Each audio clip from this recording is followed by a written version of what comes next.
Et maintenant, je vais vous passer à l'antenne Vladimir et Laurent. Voilà. Oui, bonsoir, c'est Vladimir de Paris. Voilà, Vladimir. Oui, bonsoir. Vladimir, alors Bonsoir. tu es avec David Jonathan Bonsoir, David. et avec Jérôme. Bonsoir Vladimir. Jérôme. Et Laurent est avec nous, Bonsoir. Voilà, nous sommes... Mais on est combien là On est 5. On est au moins 5. Voilà. Bonsoir. Bonsoir. Ben dis donc, j'ai du mal à vous avoir. Là, qui ai-je de la joie là? Eh ben c'est Farida. Farida, bonjour ma chérie, si je peux me permettre. Ouais. Oui, Farida, Bonjour. Jamel, il n'en peut plus de ne pas t'avoir. Au téléphone, je parle, hein, bien sûr. Te voir. De ne pas te voir et t'avoir au téléphone. Oui, c'est gentil. Ben... Il se languit, il est amoureux, il n'en peut plus. Mais il va nous appeler tout à Mais l'heure. et exceptionnellement, il n'a pas le moral. Tu vois, c'est rare. Lui qui est toujours si enjoué. Eh ben sinon c'est pas Jamel. En tout cas, bonsoir tout le monde. Bonsoir les invités. Ouais. Et puis, Et quoi de neuf dans la vie? T'as passé une bonne semaine? Tout va bien? ma semaine, c'était une semaine folklorique. Ah, c'est bien ça. Ah bon? Ah bah oui, c'est bien sûr que c'est bien. Alors, on m'a fait des petites misères. Et puis bon, quand une misère elle arrive pas toute seule. Et puis bon, j'ai suggéré tout ça. Et puis bon, ça va un petit peu dans l'ensemble. Bon, t'as arrangé tout ça et tu t'en sors, c'est bien. Oui, un peu, oui. Voilà, je suis très heureuse de vous entendre. Bah moi aussi, ça me fait plaisir. En plus, t'as le sourire, c'est incroyable. Tu vois, David Jonathan qui est très ouvert d'esprit. Oh, c'est magnifique. Oui, j'ai entendu un petit peu. Oui, c'est bien. Et oui, j'ai entendu même la petite chanson. Oui, elle est mignonne, mais voilà, tu verrais David Jonathan avec ses longs cheveux blonds, il est mignon. Tiens, David Jonathan, c'est un artiste. Oui, je me souviens. Vous êtes un artiste. C'est vous qui êtes un artiste peintre ou c'est d'autres personnes présentes? Moi, je n'ai pas changé d'adresse. Oh là là. Ouais, vous la connaissez. La promesse. Oui. Jérôme, merci. Ouais, bonne intervention. Ouais. À cette époque, j'étais en vacances à la Grande Motte. Oui. Oh là là, c'était vraiment des vacances magnifiques. Ah, c'est c'est à la Grande Motte. Ah, la Grande Motte, ça c'est des souvenirs pour tout le monde, c'est vrai. Ah, la Grande Motte, oui. Oh là, celui qui connaît pas la Grande Motte. Oui, il a perdu quelque chose. Bah ça c'est pas noble, c'est vrai. Bon. Ah oui, voilà, écoutez, je suis très contente et puis d'avoir entendu l'autre jour, de l'évaloir notre chère Lucille. Ah, Lucille, voilà, il y a Gérard aussi qui a appelé. Enfin, toute la famille se retrouve et très content de t'entendre. Oui. Gérard a dit des choses, moi, sur lesquelles j'aurais voulu réagir. Alors, réagis. Allez, vas-y. Trop tard, bah oui. La semaine dernière, j'ai écouté... Deux mots. Allez, vas-y. Vas-y. François, ce qu'il vous a pas dit, c'est que c'est un grand artiste. Il fait de la peinture. Ah bon? Vous savez ça? Non, vous savez pas. Qui? Gérard? Ah si, oui. Ben oui. Ah bon, oui. Ben oui. Non, alors... Oui, allez-y. Bon, oui. Gérard disait, la semaine dernière, on n'a pas besoin des intellectuels pour nous expliquer la peinture.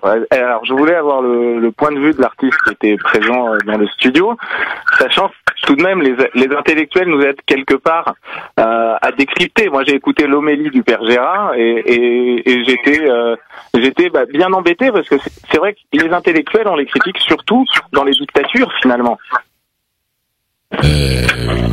Notamment, mais il faut avancer le monde aussi en temps de paix. Hein.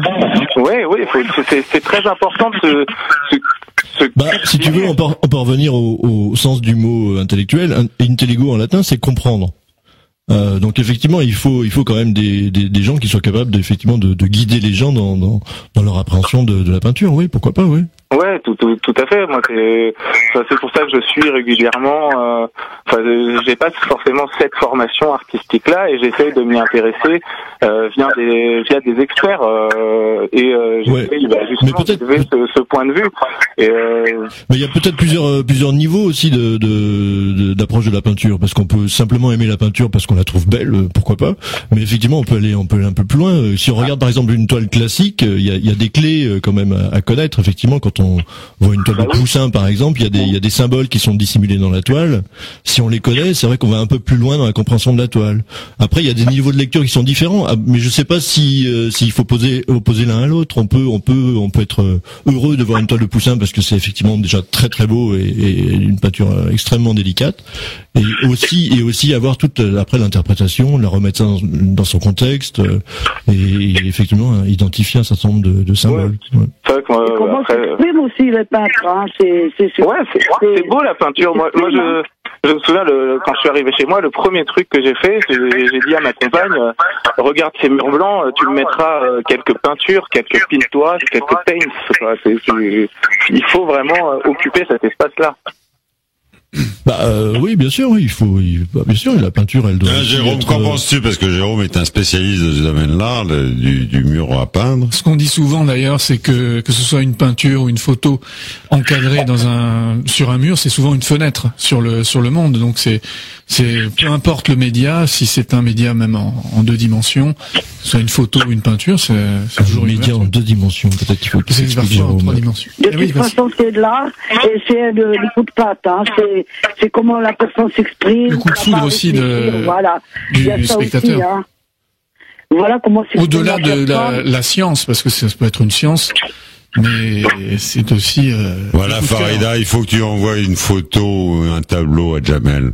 Ça va le faire rêver. Oui, fais-lui une peinture de toi. Peut-être que ça doit marcher, ça, non? Oui. J'aimais bien, hein, j'aimais bien peindre, mais malheureusement, moi c'est surtout la broderie, c'est autre chose, quoi. J'ai toujours aimé l'art, hein, même si je collectionne un petit peu les petits tableaux, hein, de 2 euros, quoi. Mais c'est vrai que j'adore la peinture et les peintres, comment qu'ils s'expriment, quoi. Le coup de pinceau, le coup de patte, je pense que c'est inné, hein.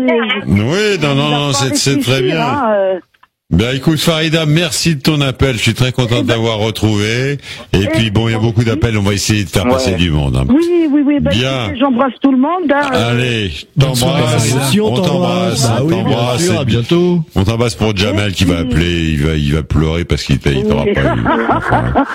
Mais Dimitri, il est encore là ou pas? Alors j'ai pas compris. Vladimir, Vladimir. Excuse-moi. Je suis encore avec vous. Bon, allez, au revoir Farida, à bientôt. À bientôt. À bientôt. Alors Vladimir, c'est toi qui faisais du tag, non? C'est pas ça? Non? Non, pas du tout. Moi, je ne faisais pas de tag. Moi, j'ai cru savoir que vous étiez avec un voyageur. Alors, qui est voyageur parmi vous? C'est plutôt Jérôme qui voyage. C'est Jérôme, oui. Jérôme de mes deux. Ouais. Deux par deux. Deux par deux, oui. Je voyage pas mal. En fait, autrefois, j'étais dans l'armée, dans la marine, donc ça m'a permis un petit peu de découvrir les mondes, de vivre vraiment des vraies expériences. Je me souviens j'étais dans des missions moi scientifiques de l'armée, et on faisait du carottage. Je me souviens en Antarctique, et j'ai vu des baleines en vrai, mais c'était assez dangereux finalement parce que nous on était dans un petit bateau de pêche. Ma sergente était partie carotter en fait avec un petit Zodiac et les baleines approchaient et il fallait vraiment que le Zodiac revienne. Donc nous on gueulait dans le talkie, mais arrête les prélèvements, Marie-Laure, arrête les prélèvements, tu stoppes les prélèvements. Elle nous entendait pas. Attends, il y a des problèmes de téléphone, de ligne. Allô?